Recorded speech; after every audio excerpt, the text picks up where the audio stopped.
Hello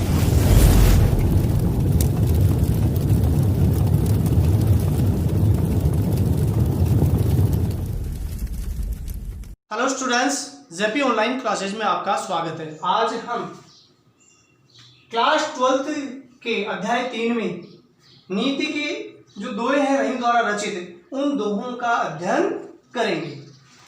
मांगे घटत रहीम पद कि तौ करो बड़ी काम, तीन पैग वसुधा करो तौ बावने नाम। ये जो दोहा है इसमें ये बात बताई गई है कि मांगने जाने वाले मनुष्य की प्रतिष्ठा अवश्य ही जरूर ही कम हो जाती, चाहे वह कितना ही बड़ा काम करें।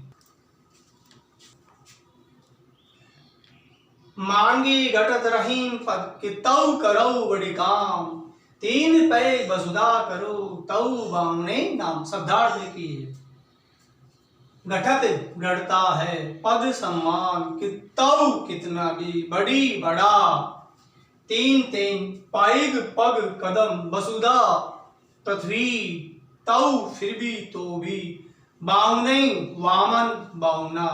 अब इस दोए का भावार्थ देखिए। मांगे घटत रहीम पद कि तौ करो बड़ी काम।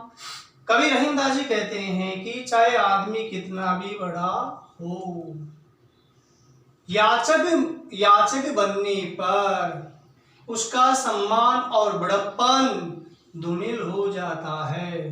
चाहे वह कितना ही बड़ा काम करे, उसकी प्रतिष्ठा वापस नहीं आ सकती। तीन पैग वसुधा करो तौ बावने नाम। उसी प्रकार भगवान ने तीन पैर में ही समस्त पृथ्वी और आकाश को नाप लिया था, फिर भी वामन नाम दिया है। अब इसमें विशेष क्या बात बताई, मैं आपको बतला रहा हूं।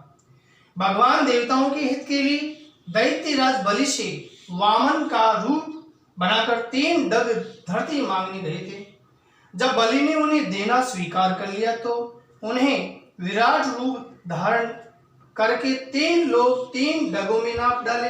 इतना आश्चर्यजनक करने अर्थात परम विराट रूप को धारण करने पर भी उन्हें वामनावतार ही कहा जाता है। अतः कवि संदेश देता है कि मनुष्य को कभी किसी के सामने हाथ नहीं फैलाने चाहिए।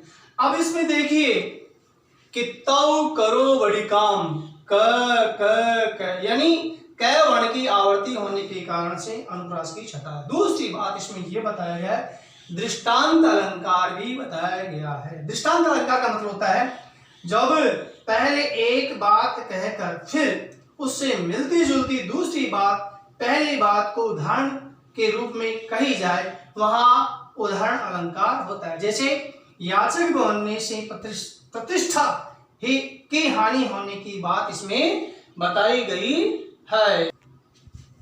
अब दूसरा दोहा देखिए। मान सहित विष खाई के शंभु बहे जगदीश, बिना मान अमृत पिए राहु कटायो शीश। ये जो दोहा है इसमें ये बात बताई है कि सम्मान से विष पान करने पर भी श्रेष्ठ बताया गया है।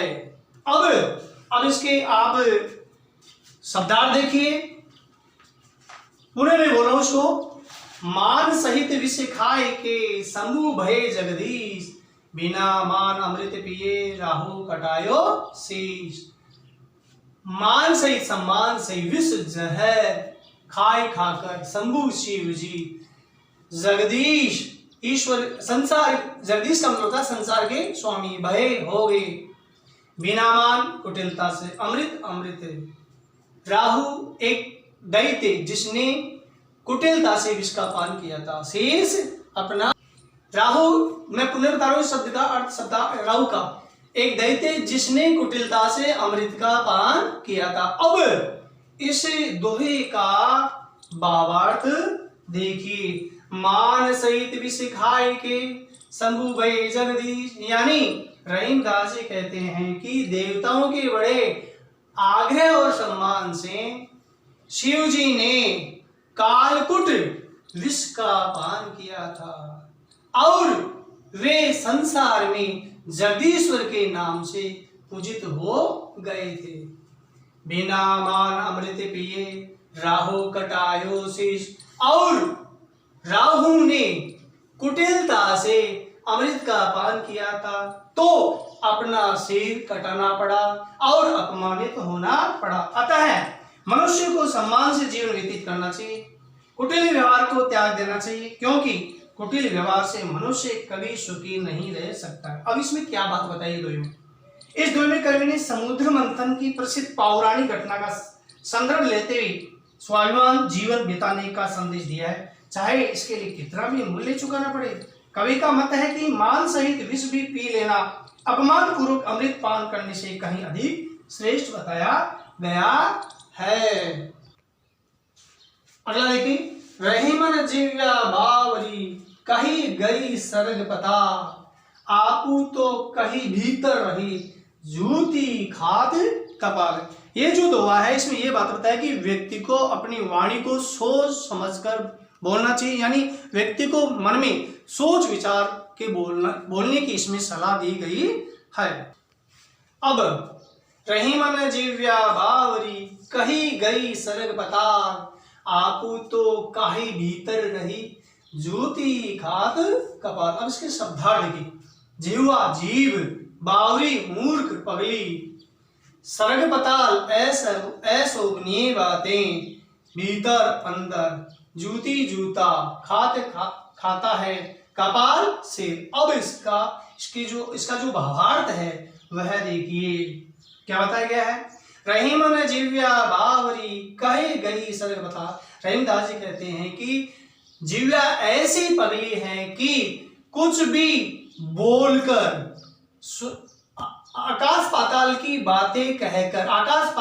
बातें कहकर और झट से ही मुंह के अंदर चली जाती है और इसके कारण सिर को जूते खाने पड़ते हैं। अतः शब्दों को सोच समझकर अवसर के अनुकूल बोलना ही हितकर बताया गया है। अब इसमें विशेष क्या बात होता है, जीव की नासमझी का परिणाम सिर को भोगना पड़ता ही है, इसलिए जीव पर नियंत्रण रखने को कहा गया। और इसमें यहाँ अनुप्रास जो अलंकार होता है उसकी छटा बताई गई है। अगला दोहा देखिए, अमृत ऐसे वचन में रही मन रिस की गौर, जैसे मिशी रिहु में मिली नीरस बांस की फांस। यानी कवि ये कहता है कि मीठे वचनों के बीच में अप्रिय शब्दों का प्रयोग कभी भी नहीं करना चाहिए। ये इस दोहे में कवि ने हमारे को सलाह दी गई है। अब देखिए, अमृत ऐसे वचन में रही मन रिस की घास, जैसे मिश्री हूं में मिली नीरस बांस की फांस। और इसके शब्दार्थ देखिए, अमृत मधुर वचन यानी वाणी, रिस का मतलब होता है क्रोध, घास का मतलब होता है गांठ या अप्रिय मेल, मिश्री हूं मिश्री, मिली मध्य, नीरस रसहीन। और ये जो फांस है, ये फांस का मतलब होता है बारीक तिनका, शरीर में चुभ जाने वाला पास का एक रेशा होता है। अब इसका भावार्थ देखिए, अमृत ऐसे वचन में रही मन रिस की घास, जैसे मिश्री में मिली नीरस बांस की फांस। कवि रहीमदास जी कहते हैं कि मधुर वचनों के मध्य में क्रोध की बात मन को खटकती है, उसी प्रकार जैसे मिश्री में मिली नीरस बांस की फांस, और उसी प्रकार मिश्री में पड़ी हुई बांस की फांस गले में अटक जाती है। अर्थात इसलिए क्रोध के वचन कभी भी नहीं करने चाहिए। अब इसमें क्या बात बताएगी, इसमें यह बताएगी कि ज्ञानी संतों महात्माओं की अमर वाणी को हमेशा ग्रहण करने की इसमें बात बताई गई है। अब देखिए, रही मन रिस की घास, रे की वर्ण की आवर्ती तो है अनुप्रास की छटा। दूसरी बात, इसमें उदाहरण अलंकार की छटा बताई गई है।